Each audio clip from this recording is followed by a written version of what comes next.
MathKlik.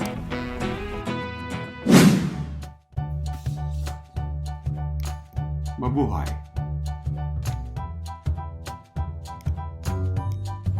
What are arithmetic sequences? How do we illustrate an arithmetic sequence? How are the arithmetic means and the nth term of an arithmetic sequence determined? In this lesson, we will discuss how to illustrate and solve problems involving arithmetic sequences. An arithmetic sequence is a sequence where the values from one term to the next term change by a constant amount.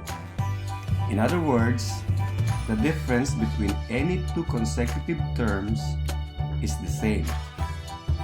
Let's investigate why the sequence 17, 23, 29, 35, 41, and so on is an arithmetic sequence.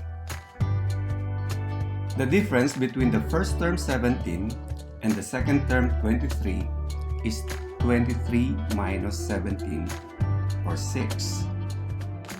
The difference between the second and the third term 29 is 29 minus 23, or 6. The difference between the third and the fourth term 35 is 35 minus 29, or 6. The difference between the fourth and the fifth term 41 is 41 minus 35, or 6. Obviously, a common difference exists. It's 6. With this common difference, the succeeding terms can be determined. The sixth term is 41 plus 6, or 47. The seventh term is 47 plus 6, or 53, etc. Let's now discover if the next sequence 46, 33, 20, 7, negative 6, and so on is an arithmetic sequence. If so, what is its common difference? The difference between the first term 46 and the second term 33 is 33 minus 46, or negative 13.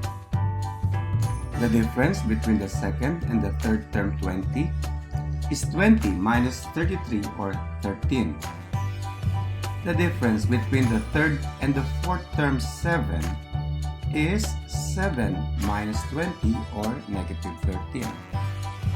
And the difference between the fourth and the fifth term, negative 6, is negative 6 minus 7, or negative 13. Since a common difference exists, the sequence is an arithmetic sequence. The sixth term is negative 6 plus negative 13, or negative 19. And the seventh term is negative 19 plus negative 14, or negative 32. Every term of an arithmetic sequence can be written using two of its important elements: the first term and the common difference. For instance, in the arithmetic sequence 21, 30, 39, 48, 57, and so on, the first term a sub 1 is 21. Let's find out the common difference. 30 minus 21 equals 9. 39 minus 30 equals 9. 48 minus 39 equals 9. 57 minus 48 equals 9. Hence, the common difference D is equal to 9. Each of these terms can be written in terms of the first term and the common difference. For instance, 21 can be written as 21, the first term, plus 0 times the common difference, 9. 30 can be written as 21, the first term, plus 1 times the common difference, 9. 39 can be written as 21, the first term, plus 2 times the common difference, 9. 48 can be written as 21, the first term, plus 3 times the common difference 9. And 57 can be written as 21, the first term, plus 4 times the common difference 9. In general, an arithmetic sequence with terms a sub 1, a sub 2, a sub 3, a sub 4, a sub 5, and so on until a sub n, with first term a sub 1 and common difference d, can be written in terms of the first term and the common difference. That is, a sub 1 is equal to a sub 1 plus 0d. A sub 2 is equal to a sub 1 plus 1d. A sub 3 is equal to a sub 1 plus 2d. A sub 4 is equal to a sub 1 plus 3d. A sub 5 is equal to a sub 1 plus 4d, and so on, with the nth term a sub n is equal to a sub 1 plus quantity n minus 1 close quantity d. I would like to stress that the nth term of an arithmetic sequence can be found using the formula a sub n equals a sub 1 plus quantity n minus 1 close quantity d, where a sub 1 is the first term, d the common difference, n the number of terms. You have to memorize this formula.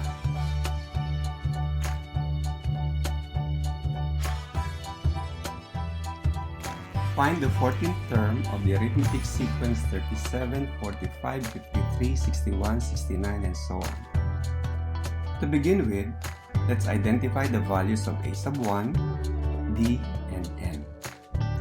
The first term is 37. To find the common difference, simply subtract two consecutive terms. d is equal to 8. And since we are looking for the 14th term, we will be considering the first 14 terms of the sequence. Hence, n is equal to 14. Substitute these values to the formula for the nth term of an AP.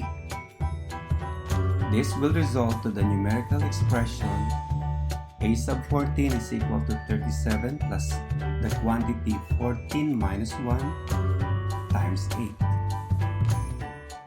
Evaluating the resulting numerical expression gives us the nth term, which is equal to 141.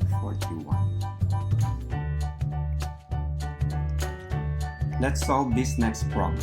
Find the 7th term of an arithmetic sequence if the third term is 5 and the 5th term is 11. In the sequence, there are two known values, the third and the 5th terms. To begin with, let's consider these terms and the term between them, which means we will be working on 3 terms initially, which makes 5 as the first term and 11 as the third term. In this case, if the common difference is known, the problem would be easy to solve. But that's actually the problem, to find the value of d. Once we have the value of d, we will use this to find the other terms. The formula a sub n equals a sub 1 plus quantity n minus 1 times d still holds. Let's now substitute the known values to the formula. Simplifying the resulting numerical coefficient gives d is equal to 3. Back to our original problem. Now that we know the value of d, we can now find the first term by simply subtracting 3 twice from the third term, 5.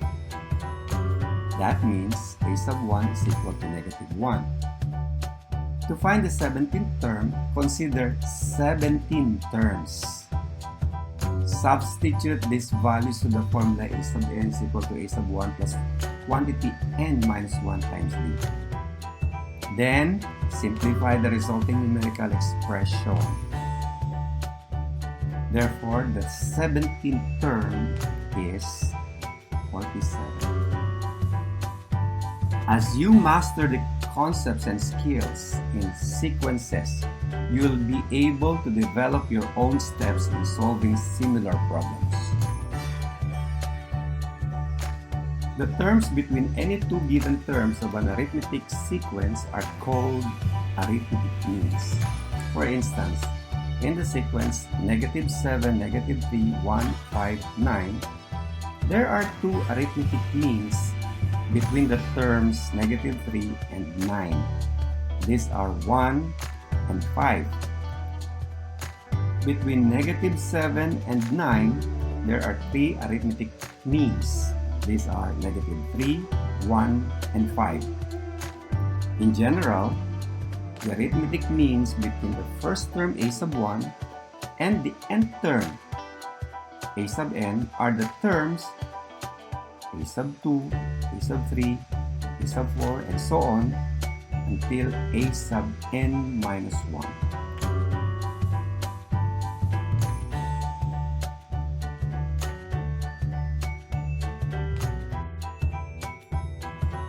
Let's solve this problem. Insert three arithmetic means between -10 and 10. Let's visualize it. That means a sub 1 is equal to -10, a sub 5 is equal to 10, and n is equal to 5. The missing element in the formula is the common difference d. Let's substitute the values and simplify the resulting numerical expression.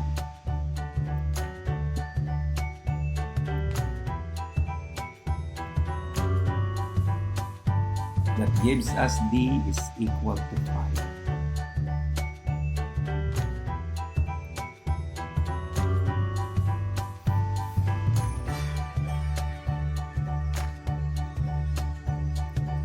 Since d is equal to 5, a sub 2 is equal to -10 plus 5, which is equal to -5. And a sub 3 is equal to -5 plus 5, which is equal to 0. And a sub 4 is equal to 0 plus 5 is equal to 5. Let's solve a real-life problem. There are 28 logs at the bottom layer of the pile of logs, 27 logs in the next layer, 26 logs in the next, and so on to the top that has one log. How many logs are there in the 15th layer? Let's visualize the problem. Here's a pile of logs. This implies that a sub 1 is equal to 28, d is equal to -1, and n is equal to 15. Let's substitute these values to the formula for the nth term of arithmetic sequence and simplify the resulting numerical expression. That gives a sub 15 is equal to 14. That means there are 14 logs piled on the 15th layer. Please see and count the green logs.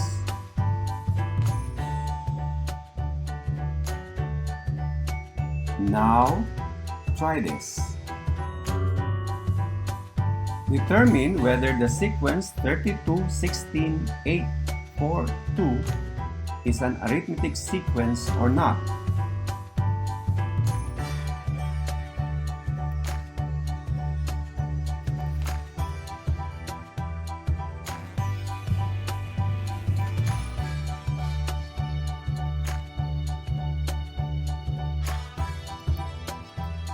There is no common difference, hence the sequence is not an arithmetic sequence.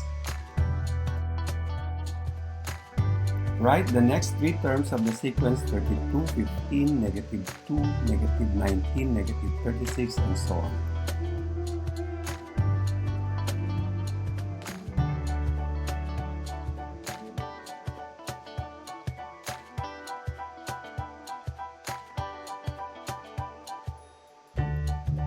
The sequence is an AP since there is a common difference. D is equal to negative 17.